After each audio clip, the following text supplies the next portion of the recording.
Beneath the Scorching Sun, Chapter 1. Shadows in the dust, the Nevada sky in 1887 blazed like a furnace, casting a red glow over the cracked, sun-scorched earth. Abigail Harper, known to most as Abby, rode her black stallion, Blackthorn, along the rugged trail toward Dusty Hollow. For 3 years, she'd wandered the wilds of the West, her heart locked away behind walls of grief. The loss of her family to a brutal raid had taught her a bitter lesson. Love was a luxury she couldn't afford. Solitude was her shield, her revolver, her only companion. But on this blistering afternoon, something stopped her cold. 2 small figures flickered in the heat haze rising from the dusty road, barely discernible against the parched landscape.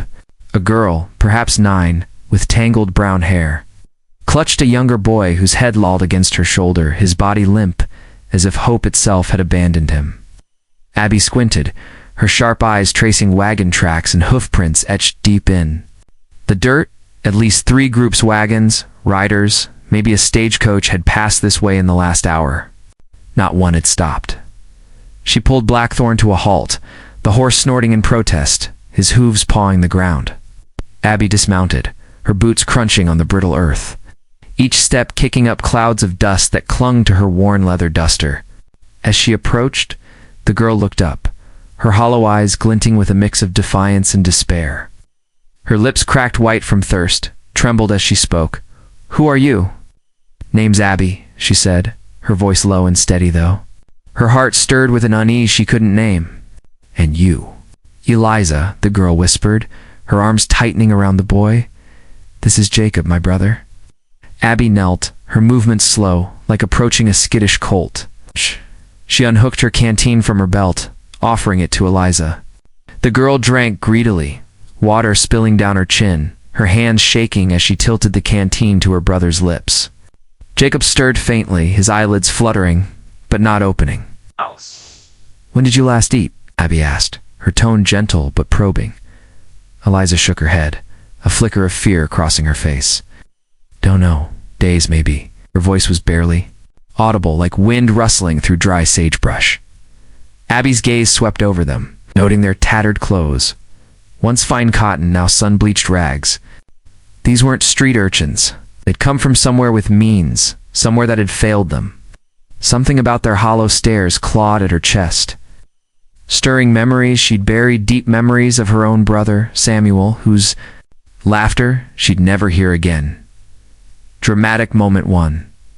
The arrow from the shadows as Abby reached to check Jacob's pulse. A sharp whoosh cut through the stifling air. An arrow buried itself in Blackthorn's saddle, the fletching quivering just inches from her hand. Instinct kicked in. Abby yanked the children behind a nearby boulder, her revolver drawn in a flash, her eyes scanning the barren scrub, and distant. Ridge as the horizon was empty, but the hairs on her neck prickled. Someone was watching. "Stay down," she hissed, her voice cold as steel. Eliza clutched Jacob, her wide eyes darting between Abby and the arrow. Abby crept to Blackthorn, inspecting the projectile. The red-dyed fletching was unmistakably a mark of the hired guns who worked for Eleanor Vance, the land baroness whose name sent shivers through Dusty Hollow. "What did you see that makes someone want to kill you?" Abby asked, her gaze locked on Eliza. The girl bit her lip, her small frame trembling. "We saw a man in Mrs. Vance's barn. He was tied up, beaten. They were asking him about an iron box. She didn't know we were there." Abby's blood ran cold. Elena. Vance wasn't just a wealthy rancher. She was a shadow over the territory, a woman who could buy loyalty and silence with equal ease. What could 2 children have witnessed that warranted a death sentence? Chapter 2. Secrets in the dark. The name Eleanor Vance carried weight in Dusty Hollow, a town clinging to survival in the Nevada desert. Her sprawling ranch, with its whitewashed fences and endless herds, was the lifeblood of the Reginor, so people said. But whispers told another story, of men who crossed her and vanished, of deals struck in shadowed parlors, of a sheriff's office that answered to her gold rather than the law. Abby had heard the tales but kept her distance. She'd learned the hard way that meddling in others' troubles brought nothing but pain. Yet as she looked at Eliza's haunted eyes and Jacob's frail form, something inside her cracked. She couldn't walk away. Not this time. "What's in that box, Eliza?" she asked, her hand still gripping her revolver, her senses alert for any sound beyond the wind. "I don't know," Eliza murmured, her voice barely a whisper. "Mrs.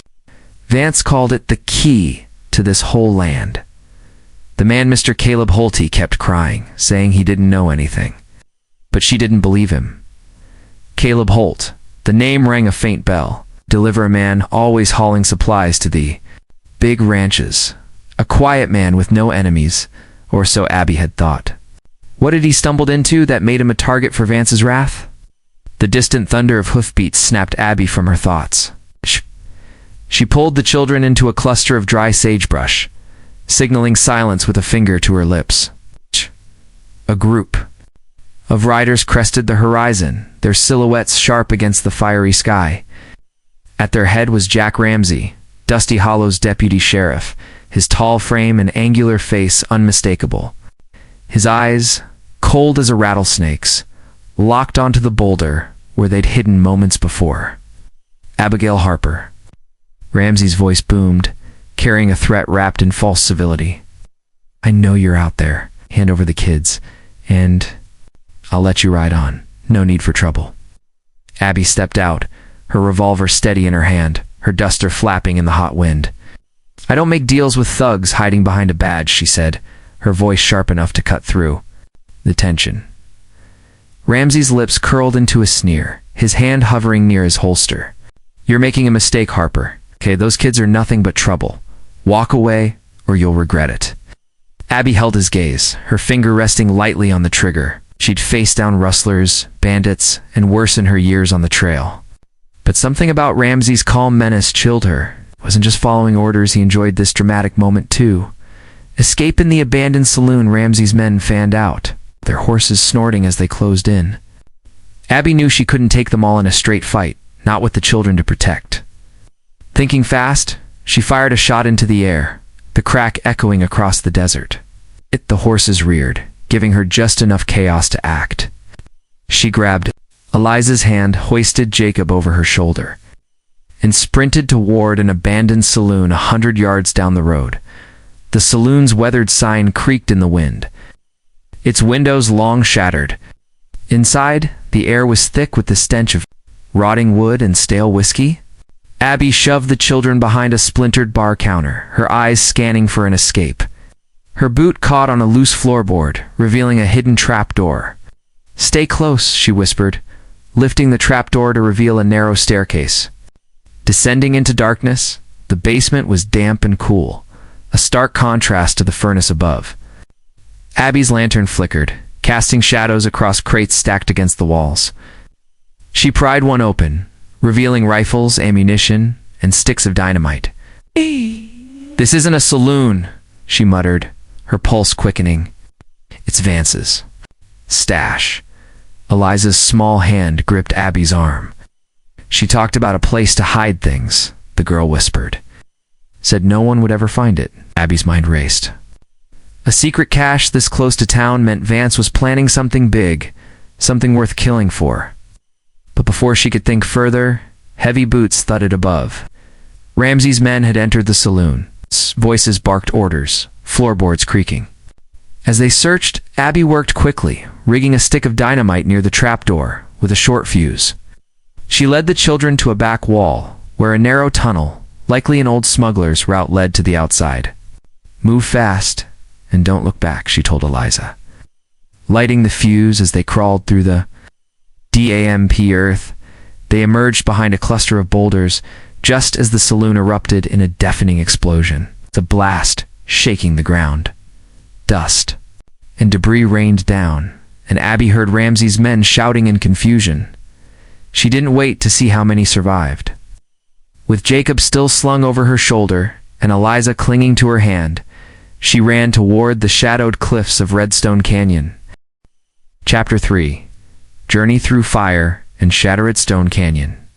Towering crimson cliffs offered a fleeting reprieve from the merciless sun, their shadows cool and deep. Abby set Jacob down gently, checking his pulse.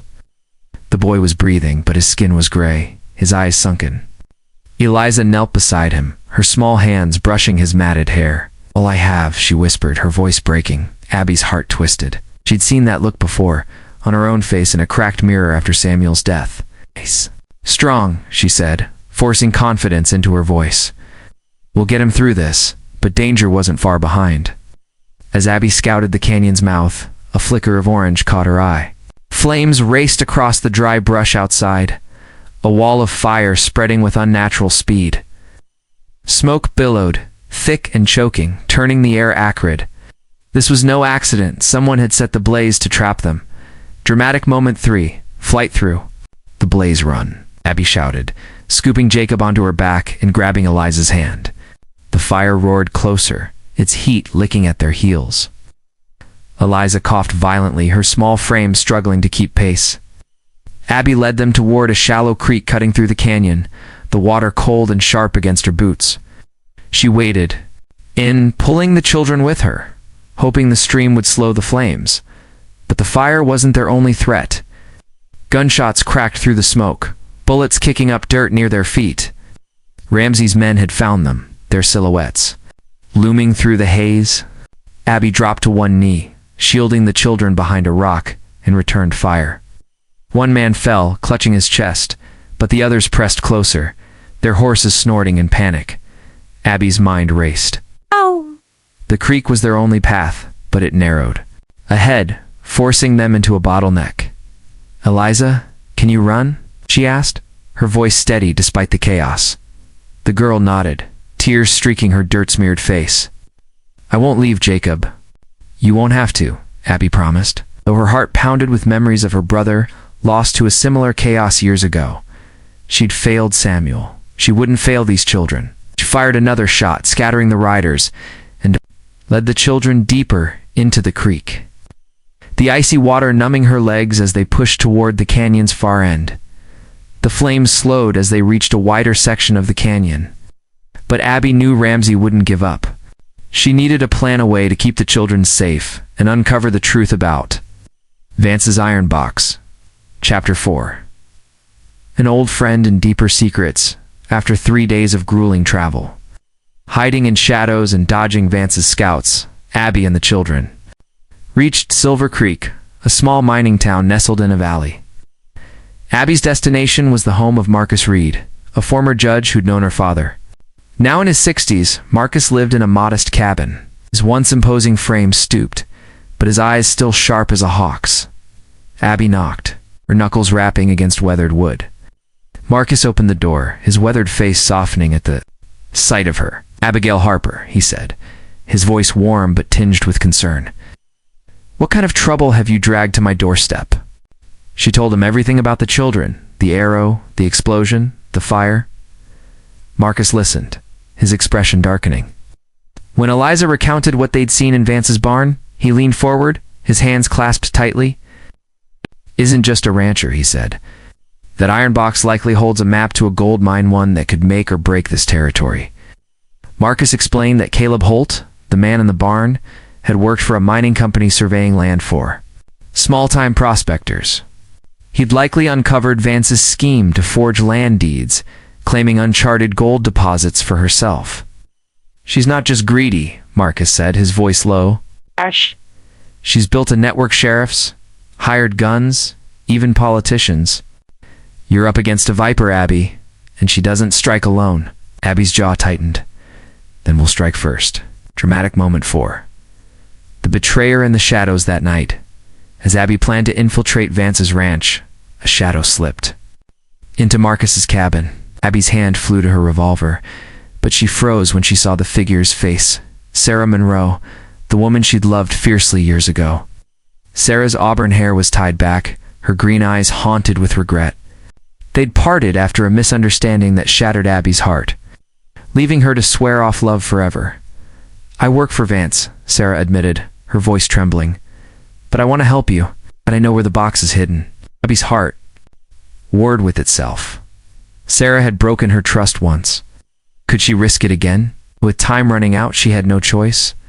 Sarah led them to an abandoned mine 10 miles from Silver Creek, where the box was supposedly hidden in a deep tunnel. Ow. The air grew heavy as they descended, the lantern casting eerie shadows on jagged walls.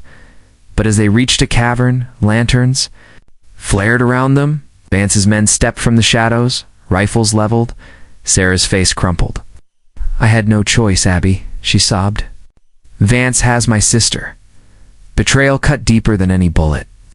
Abby shoved the children behind her, drawing her revolver as bullets sparked off the stone walls.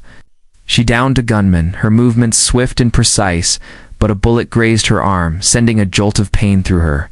Blood seeped through her sleeve, but she pushed forward, dragging Eliza and Jacob deeper into the tunnel.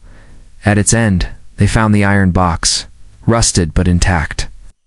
Inside was a map and a stack of forged deeds, each one proof of Vance's theft. Abby tucked the box under her arm, her mind racing. Sarah's betrayal had nearly cost them everything, but the truth was now in her hands. Chapter 5. The final confrontation. Abby knew Vance would stop at nothing to reclaim the box. Her only chance was to expose the truth in Dusty Hollow, before the entire town, where Vance's influence couldn't silence her. With Eliza and Jacob in tow, she rode hard, her arm throbbing from the graze, her heart heavy with Sarah's betrayal. They reached the outskirts of Dusty Hollow at dusk. The town's wooden buildings bathed in the glow of oil lamps. Abby's plan was simple: confront Vance at the town meeting in the church, where the townsfolk gathered weekly. Getting there wouldn't be easy. Dramatic moment 5. The trap on the bridges. They approached a rickety suspension bridge over a deep gorge. Ramsey and a posse of hired militiamen blocked their path. The bridge swayed in the wind, its ropes frayed, the drop below a jagged maw of rocks. Ramsey smirked, his revolver glinting in the moonlight. "You've gone too far, Harper. Hand over the box, and maybe I'll let the kids live." Debbie's eyes flicked to the bridge's weak points, her mind calculating. "Eliza," she whispered when I signaled run to the other side. In a bold move, she tossed the iron box toward the gorge, watching Ramsey's eyes widen in panic as he lunged after it. The moment his men surged forward, Abby drew her knife and slashed the bridge's main ropes.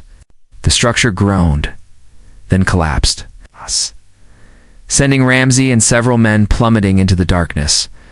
Eliza screamed, but Abby grabbed her hand, pulling her across the remaining planks to safety. Jacob clung to her back, his small arms tight around her neck below. The box had caught on a ledge, miraculously intact. Abby retrieved it, her hands shaking but her resolve unbroken. Chapter 6. Truth and Justice.